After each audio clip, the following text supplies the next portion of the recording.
What's up sa inyo mga kapito? Isang mapagpalang araw sa inyong lahat at welcome uli sa panibagong episode ng Uncle B Basketball Tutorial. Sa bidyong ito ay pag-uusapan natin ang isang katanungan na nagmula sa ating follower. Ang tanong niya ay kung ano-anong mga violations na pwedeng mangyari during throw-in. Of course mga kapito, ang usaping ito ay nasa ilalim ng Article number 17, throw-in. Ano-ano ba ang mga violations na pwedeng mangyari during throw-in? Mga kapito, gusto ko lang ipabatid sa inyo na during throw-in pwedeng makakumit ng violation ang tinatawag na throw-in player at pwede rin makakumit na mga violations ang mga players na nasa loob ng basketball court during throw-in. Ano-ano ba ang mga violation na to? Simulan natin sa throw-in player. Unang-una, pwedeng makakomit ang throw-in player ng tinatawag na 5 seconds violation. During throw-in, bumibilang ang referee ng 5 seconds para maipasa ang bola sa loob ng basketball court. Kapag hindi niya ito nagawa, pipito ang referee at magbibigay ng tinatawag na 5 seconds violation.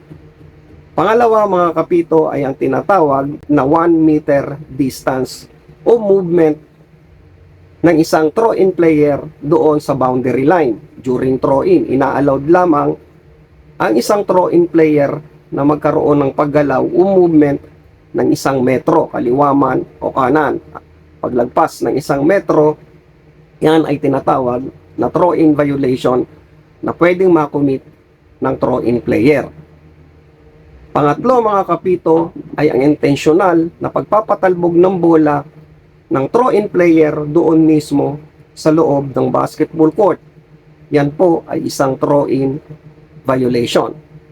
Pangapat na violation na pwedeng makumit ng throw-in player ay ang mismong pag-abot ng bola doon sa kanyang kakampi na hindi i-release. Direktang inabot doon sa kanyang kakampi sa loob ng basketball court.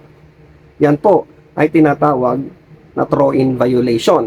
Ang panglimang violation na pwedeng makumit ng throw-in player during throw-in ay ang pagpasa ng bola mismo sa kanyang sarili, kung saan ang throw-in player ay linalagay ang bola sa loob ng basketball court na walang sino mang player ang umahawak ng bola ron at siya mismo ang hahawak.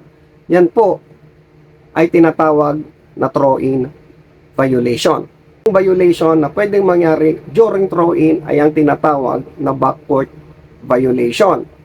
Alam naman natin na during throw-in, kung ang throw-in player ay nag-throw-in sa front court, hindi niya po pwedeng ipasa ang bola doon sa backcourt. Pipito ang referee sa mga pagkakataon na yan upang tawagan ang offensive team ng backcourt violation.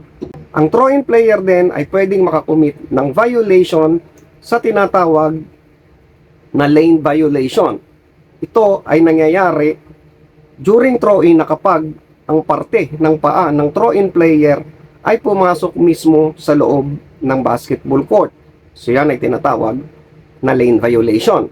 During throw-in din ay hindi pinapahintulutan ng mga referee ang malapitang pagbabantay ng defensive player sa throw-in player na nag-i-inbound.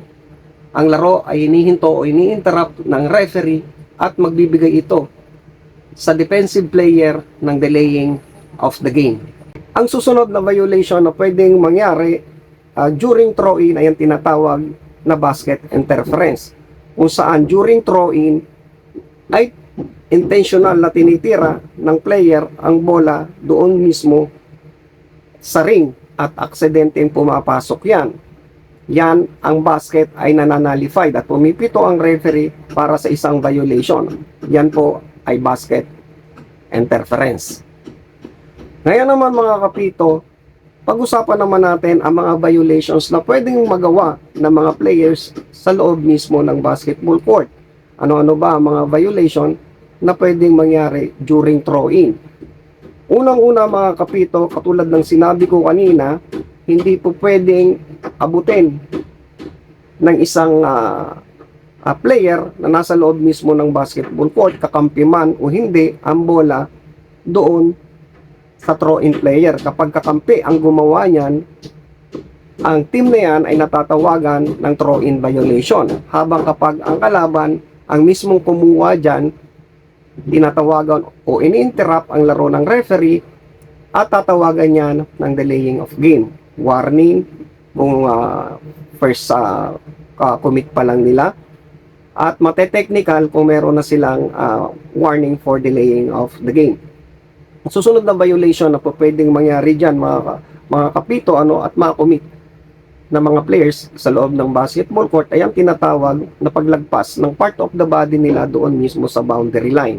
Yan po ay mahigpit na pinagbabawal sa ilalim ng rules ng article number 17. Hindi po pwedeng lumagpas ang any part of the body ng sinumang player doon sa boundary line para harasin ang throwing player o kumuha ng bola during throw-in kapag kakampi. Kapag kakampi ang gumawa niyan, lumagpas ang tinatawag na any part of the body doon sa boundary line, yan ay throw-in violation. Habang kapag ang kalaban ang gumawa niyan, yan po ay isang delaying of game. So, tumatawag ang referee dyan ng warning for delaying of games unang pagkakataon, at technical naman kung mayroon ng delaying of game na natawag sa kanila.